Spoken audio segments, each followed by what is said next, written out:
entendendo disso aqui, amados? É que Deus nos ama. Deus nos ama. Não por causa dos nossos méritos, mas apesar dos nossos deméritos. Deus nos ama não por causa de quem somos, mas apesar de quem somos. E Deus demonstrou o seu amor por nós, enviando seu Filho Jesus Cristo para morrer pelos nossos pecados, enquanto nós ainda éramos pecadores, enquanto ainda nós éramos inimigos de Deus, enquanto nós éramos miseráveis, enquanto nós estávamos afastados de Deus, Deus nos amou em Cristo Jesus. Eu não sei aqui quando tiver a oportunidade de fazer um estudo das principais religiões mundiais, mas se você fazer um levantamento das principais religiões, as grandes religiões, você vai encontrar um ponto em comum com elas. Toda religião é uma tentativa do homem encontrar a Deus. Seja esse Deus quem for. No imaginário das pessoas, a ideia é: eu preciso fazer alguma coisa para me aproximar de Deus.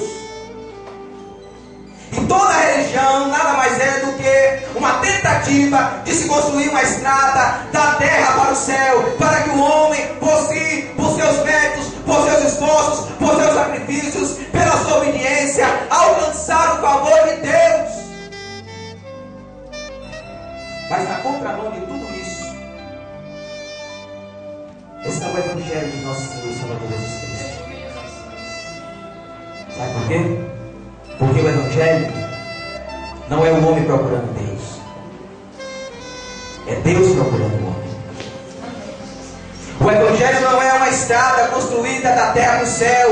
O Evangelho é uma estrada construída do céu para a terra, porque o Senhor Jesus Cristo, o Verbo de Deus, que desceu da terra, desceu do céu à terra, Ele diz: eu sou o caminho, eu sou a porta, eu sou o mediador, e ninguém pode encontrar com Deus se não for através de mim. Deus te amou primeiro, meu amado. Deus demonstrou o seu amor por você antes que você o amasse. A cruz não é a causa do amor de Deus por você. A cruz é a consequência do amor de Deus pela tua vida.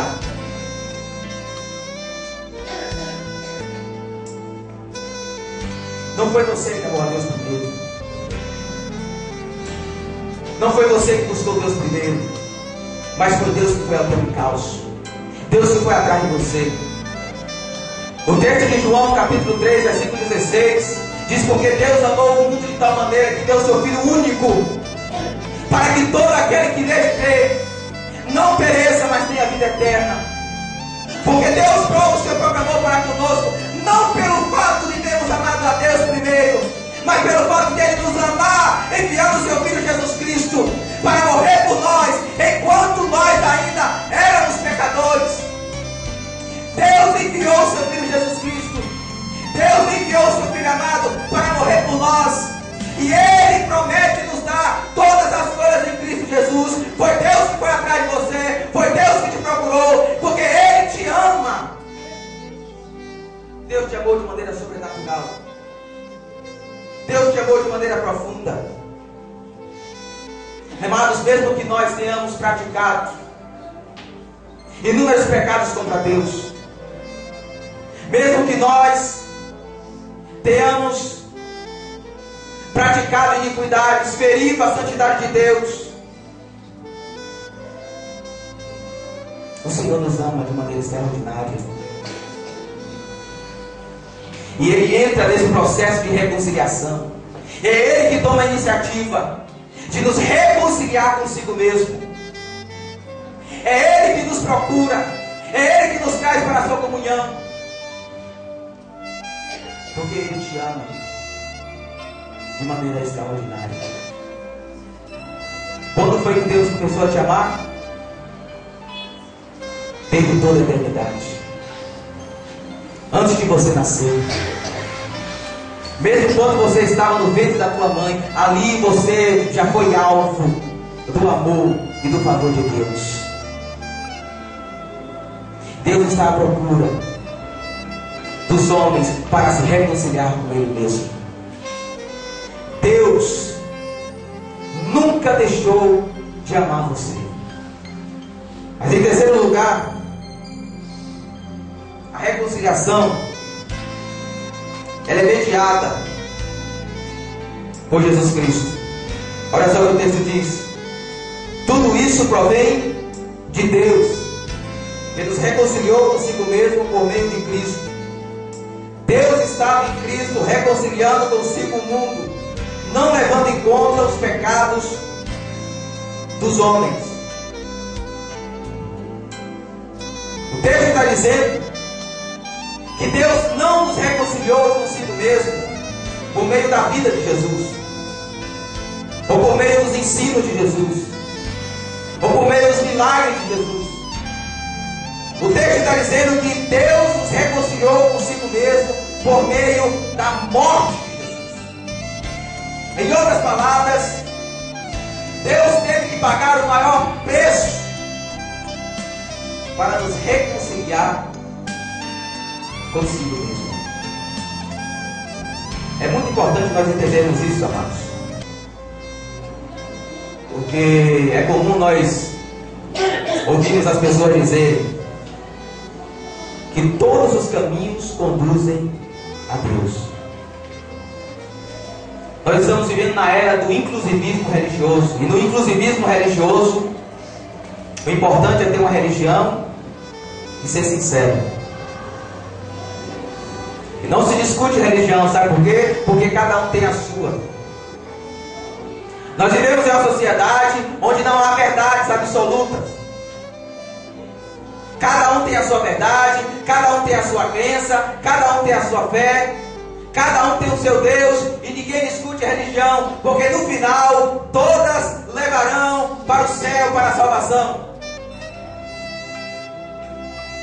Mas não é isso o que o texto está nos ensinando nessa noite. O que o texto está dizendo é que só existe um caminho que nós podemos trilhar, que nos conduzirá para a bem-aventurança dos céus, e esse caminho é Jesus.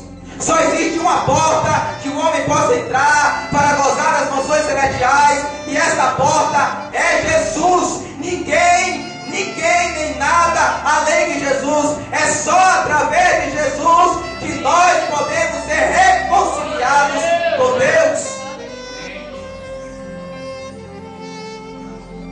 Eu fico observando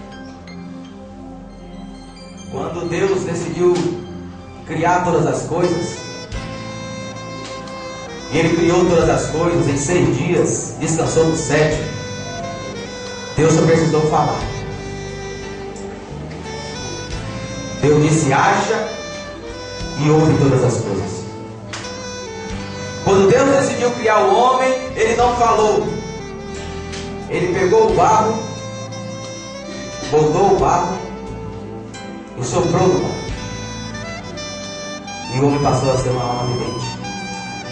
Mas quando Deus decidiu salvar o homem, Ele não falou, Ele não moldou o barro, Ele entrou no barro.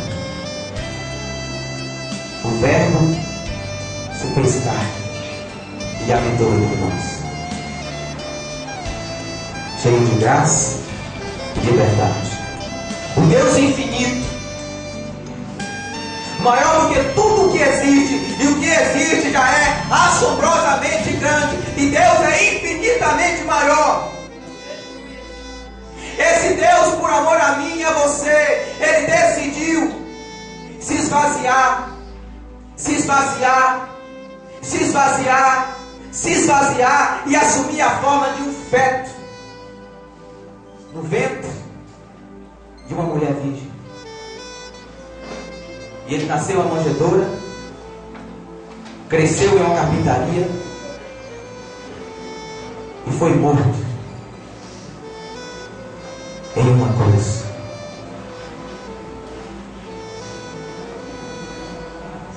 E tudo isso Ele fez para salvar você. Tudo isso Ele fez para reconciliar você com Deus. A Bíblia diz que Ele veio para ser o nosso representante. E Ele veio ao mundo não para declarar a nossa inocência, mas para declarar a nossa culpa. Mas não apenas para estar ao nosso lado, mas para estar no nosso lugar. E a Bíblia diz que Ele recebeu sobre si todos os nossos pecados, todas as nossas transgressões.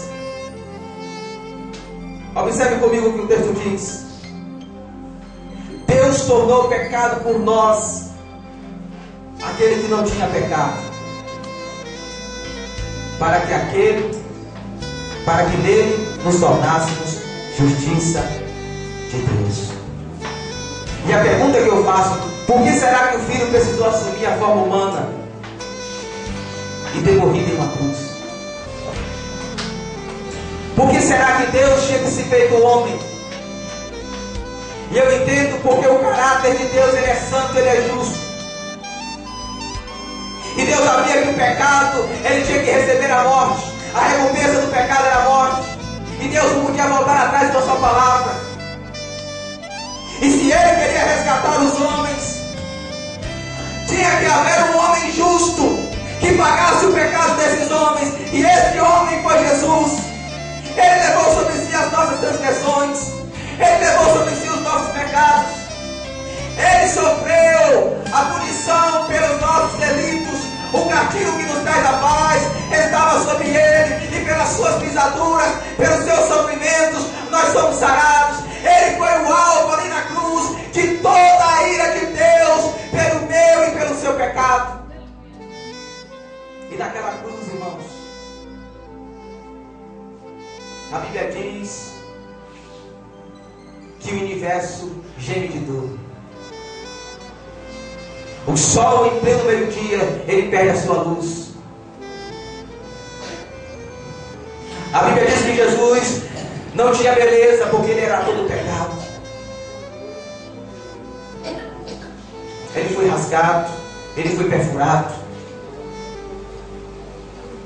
ele foi moído para pagar o preço do pecado. Mas naquela cruz, Jesus estava recebendo a ira de Deus contra os nossos pecados, de sorte que o Pai estava julgando o próprio Filho naquela cruz. E Jesus então dá um grito forte: Deus meu, por que me desamparaste? Deus estava julgando o seu próprio Filho. Deus estava punindo o seu próprio Filho, o santo, o justo, o sem pecado. Deus estava colocando na conta de Jesus todos os nossos pecados. E então Jesus naquela cruz, Ele vai dar um último brado. Ele vai dizer as suas últimas palavras. E quem sabe, Ele olhando para o céu, puxando uma força interior muito grande, Ele brada e Ele diz: Pai, está consumado, meu Pai. Está pago, está quitado. Toda a dívida dos seres humanos está paga. Eu os paguei para que eles sejam reconciliados com o Senhor. E eu fico pensando que esse Deus, Ele está fazendo um convite nessa noite. E o convite de Deus está registrado no versículo 20. Como se Deus estivesse fazendo o seu apelo por nosso intermédio. Reconciliem-se com Deus.